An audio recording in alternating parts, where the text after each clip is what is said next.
espiritismo ele é uma das partes que mais sofre com essas perseguições.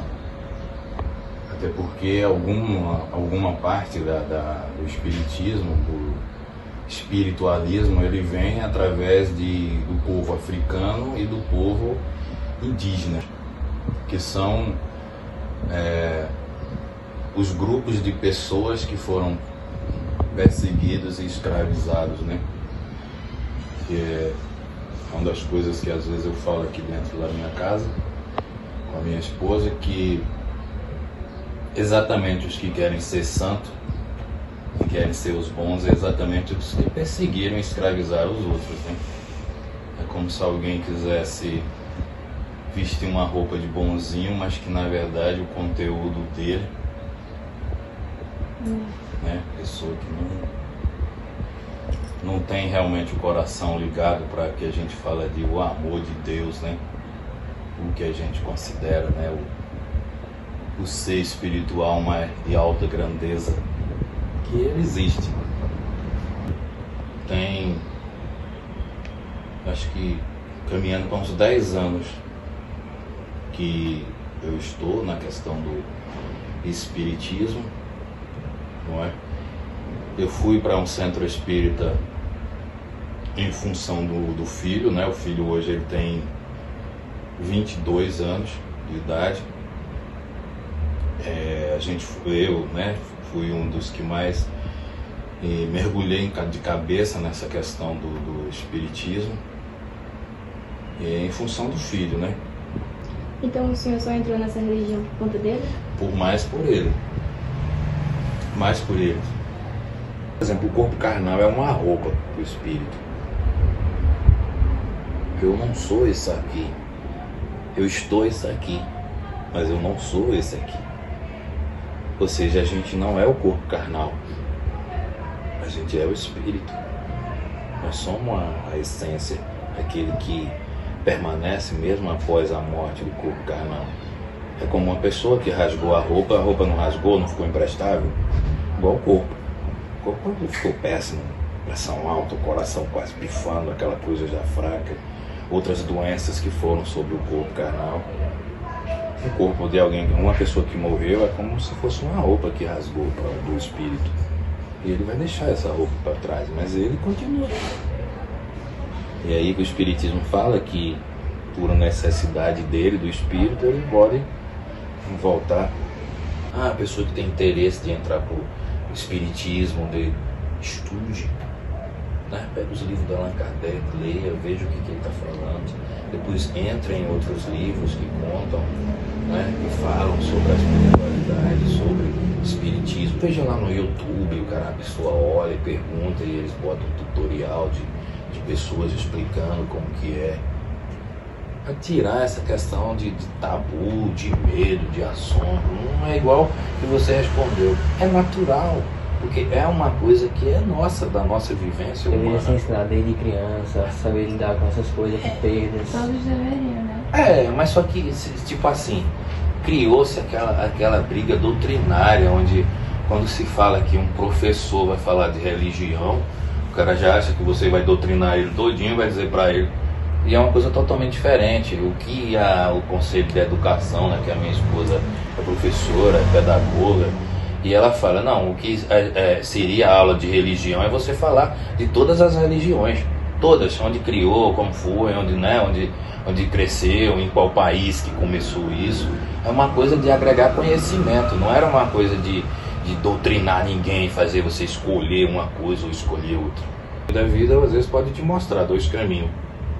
E aí onde vale o seu conhecimento? Para você escolher a coisa certa. E a coisa certa sempre é aquilo que te faz feliz.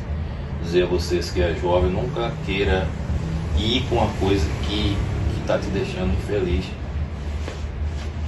Porque não vai ser bom para você. De todas as formas. Pode perguntar. Existe a diferença entre espírito e alma? Então, vocês acham que existe essa diferença ou que são coisas parecidas? Olha, espírito e alma, no conceito do que se fala, seria a mesma coisa, entendeu? Do conceito que se fala, porque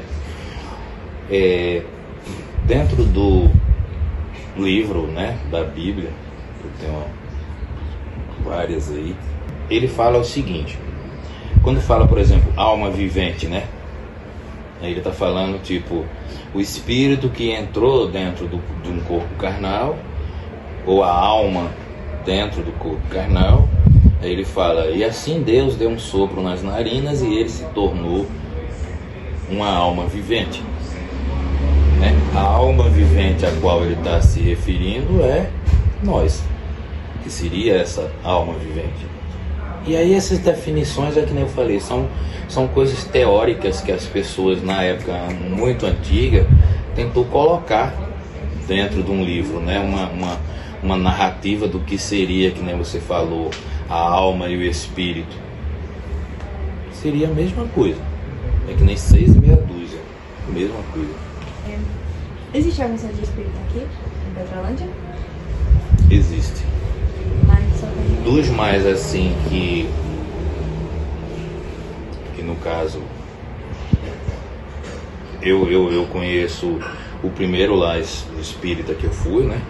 Que é o centro espírita chamado Dr. Bezerra de Menezes, acho que é lá na quadra 13, que é outra coisa interessante, que é assim, o centro espírita da quadra 13, indo para um lado na esquina, você tinha uma igreja evangélica, aí tinha ele numa esquina e a igreja evangélica na outra, e você indo para a pracinha da quadra 13, você tem a igreja católica, né, que fica lá, eu acho que, não sei se ali é a... esqueci o nomezinho dela, Perpétuo Socorro, né? Isso, ela é essa daí. Porque a gente tem a São Marcos aqui, tem a Matriz lá, e algumas quadras que tem. Aí o nosso, que a gente colocou o nome dele, Centro Espiritualista Raio Crístico. O Centro Espírita da gente, ele faz uma mistura entre o kardecismo e a Umbanda, né?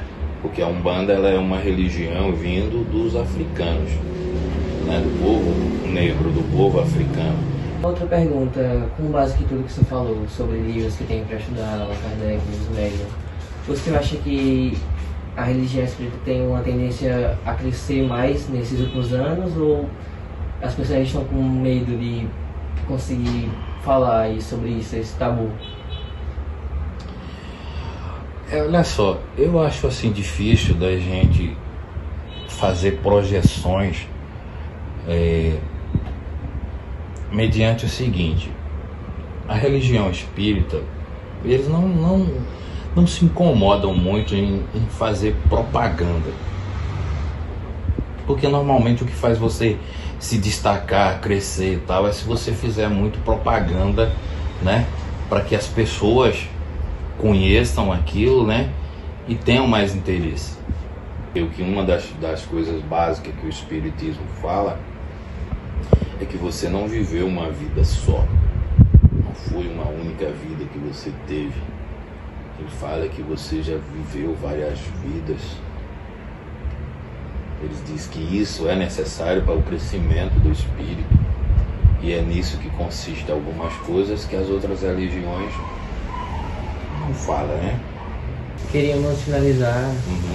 Já deu, acho que um tempo muito bom, e o senhor compartilhou muita coisa com a gente. A gente agradece muito por sua família receber. Obrigada, Nanda. Foi uma honra, viu? Foi um prazer.